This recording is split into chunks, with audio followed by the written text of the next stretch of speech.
നമസ്കാരം മക്കളെ, നമുക്ക് പഠിക്കാം. ഇന്ന് നമ്മൾ കഴിഞ്ഞ ക്ലാസ്സിൽ പഠിച്ച ഐ എന്ന 10ാമത്തെ സ്വരാക്ഷരത്തിന്റെ ചിഹ്നം പഠിക്കാം. എയുടെ ചിഹ്നം വരച്ച് എ എഴുതി കഴിഞ്ഞാൽ ഐ എന്നായി.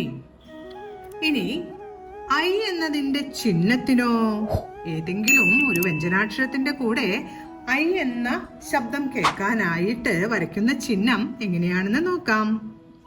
ആദ്യം എയുടെ ചിഹ്നം ഒരെണ്ണം വരച്ചു. ഇനി ഇവിടെ എ എന്ന അക്ഷരമല്ലേ ഉള്ളത്, അതുകൊണ്ട് തന്നെ എയുടെ ചിഹ്നം ഒരിക്കൽ കൂടെ വരയ്ക്കുമ്പോൾ ഐ എന്ന ചിഹ്നമായി. അപ്പോൾ എയുടെ ചിഹ്നം 2 എണ്ണം വരയ്ക്കുന്നതാണ് ഐ എന്നതിന്റെ ചിഹ്നം. ഇനി നമുക്ക് ഐയുടെ ചിഹ്നം വെച്ചുകൊണ്ട് ഓരോ അക്ഷരങ്ങളൊന്ന് എഴുതി നോക്കാം. ഐ എന്ന ചിഹ്നത്തിനായി 2 ഏകളുടെ ചിഹ്നം വരച്ച് പാ വരയ്ക്കുമ്പോൾ എങ്ങനെ ഉച്ചരിക്കണം? പൈ. അടുത്തത് ഐ എന്നതിനായിട്ട് 2 ഏകളുടെ ചിഹ്നം വരച്ച് താ വരയ്ക്കാം. ഇപ്പൊ എങ്ങനെ ഉച്ചരിക്കും? തൈ. ഇനി എയുടെ ചിഹ്നം 2 എണ്ണം വരച്ച്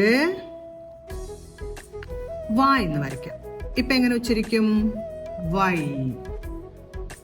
ഇനി നമുക്ക് ഐയുടെ ചിഹ്നം വരുന്ന കുറച്ച് വാക്കുകൾ എഴുതാം.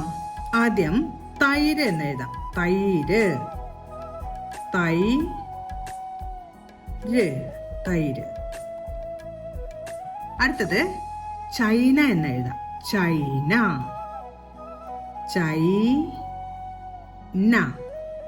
ചൈന. അടുത്തത് മൈന എന്ന് എഴുതാം.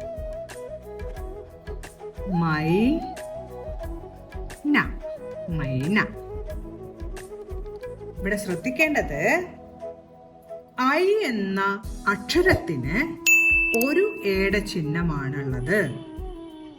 പിന്നെ ഒരു എയും കൂടെ ചേർത്താൽ ഐ എന്ന അക്ഷരമായി. ഐയുടെ ചിഹ്നം എഴുതുമ്പോഴോ 2 എയുടെ ചിഹ്നങ്ങൾ വരയ്ക്കണം. കുട്ടികൾ തെറ്റായിട്ട് ഐ എന്ന് എഴുതുമ്പോഴും 2 എയുടെ ചിഹ്നങ്ങൾ വരച്ചെഴുതി കാണാറുണ്ട്. ശ്രദ്ധിക്കണം, ഐ എന്ന അക്ഷരത്തിന് ഒരു എയുടെ ചിഹ്നമാണുള്ളത്. ഐ എന്ന ചിഹ്നത്തിനാണ് 2 എയുടെ ചിഹ്നങ്ങൾ ഉള്ളത്. അപ്പോൾ പറഞ്ഞുകൊണ്ട് എഴുതി പഠിക്കാൻ ശ്രമിക്കുക. അടുത്ത ക്ലാസ്സിൽ കാണാം മക്കളെ. നമസ്കാരം.